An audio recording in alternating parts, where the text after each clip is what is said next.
Since its birth in the Old West era, farming and ranching have been tied to Grand Junction's economy. Now the largest metro area on Colorado's western slope, recent decades have seen the region's picturesque landscapes attract a new wave of stakeholders.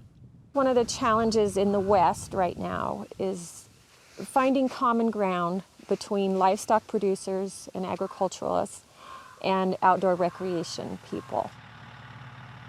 Typically running over 500 head of cattle on 12,000 acres of city-owned land, Janie Van Winkle and her husband Howard are accustomed to sharing resources and dealing with adversity. Drought in recent years forced them to sell off around 20% of their herd. While they rebuild, a much-anticipated downhill bike trail has broken ground nearby and will eventually cut through their ranch. This particular part of Colorado has been a pretty underappreciated part of the state for a long time. George Gotchis is general manager of Over the Edge Sports in nearby Fruita, which has become a mountain biking mecca. The area boasts hundreds of miles of single-track trails initially constructed on public land by volunteers, led by the Colorado Plateau Mountain Bike Trail Association, or COP-MOBA. The 30-year-old nonprofit has 5 chapters and roughly 500 members.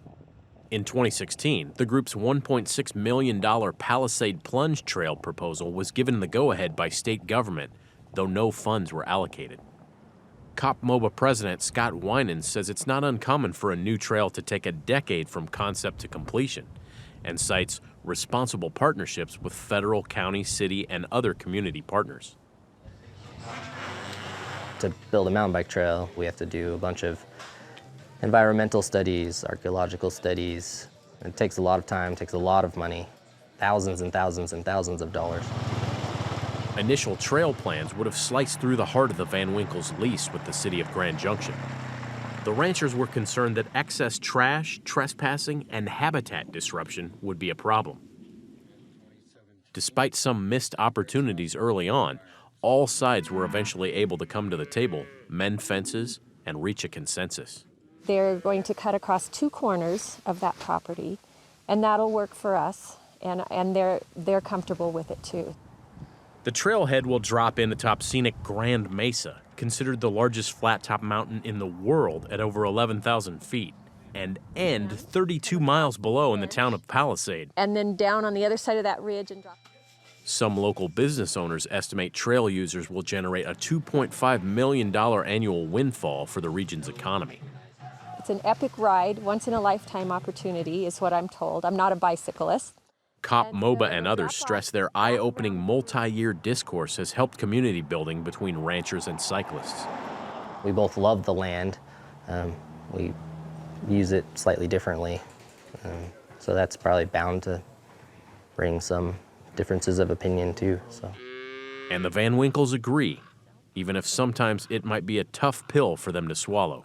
In my opinion, it's the mountain that loses. All of us who live in the Grand Junction in the valley, this is a place you can look up to and know that it's pristine and it's special. And I think it changes the flavor.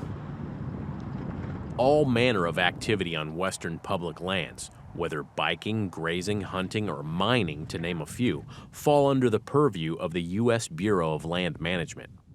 Of the more than 245 million acres overseen by the federal agency, about 13% of the nation's land, over 8 million of those acres are in Colorado. Grazing permits on public land are administered by the BLM and the U.S. Forest Service. And federal numbers reveal livestock foraging activities generate almost $150 million annually in Colorado. You expect that you're going to see livestock grazing in those same areas, and so I think a lot of the bicyclists realize that a lot of their trails actually came from cattle walking through this area. And somebody decided to ride a bike on it, and eventually it became a big sport and the BLM adopted those trails. Colin Ewing is the National Conservation Area Manager for nearby McInnes Canyons.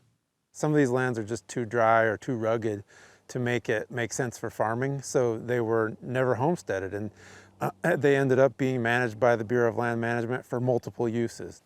21 grazing allotments sit among the nearly 300 miles of trail and river access that bring 250,000 visitors per year to McInnes Canyons. You're seeing that a lot in the West now, ranching and mining towns that are still ranching and mining towns, but also are inviting tourism into their economy. One of the BLM's biggest challenges is accommodating multiple uses of terrain owned by all Americans. In some cases, that necessity has become the mother of invention. So this is a bicycle cattle guard, so that the bicyclists don't have to get off their bike to open the gate, and so the gates don't get left open, so the cow stays in the pasture and everybody has a good time. Many ranchers employ rotational grazing practices to regenerate pasture, but the Van Winkels say high visitor turnover can quickly degrade shared ground and leave regulars to blame. We're an easy target, but in reality, it's all of the uses, and we have to figure out how we're going to make that all work together. And toward that end, this year Van Winkle began serving as president of the Colorado Cattlemen's Association and could be asked to weigh in on similar issues across the state.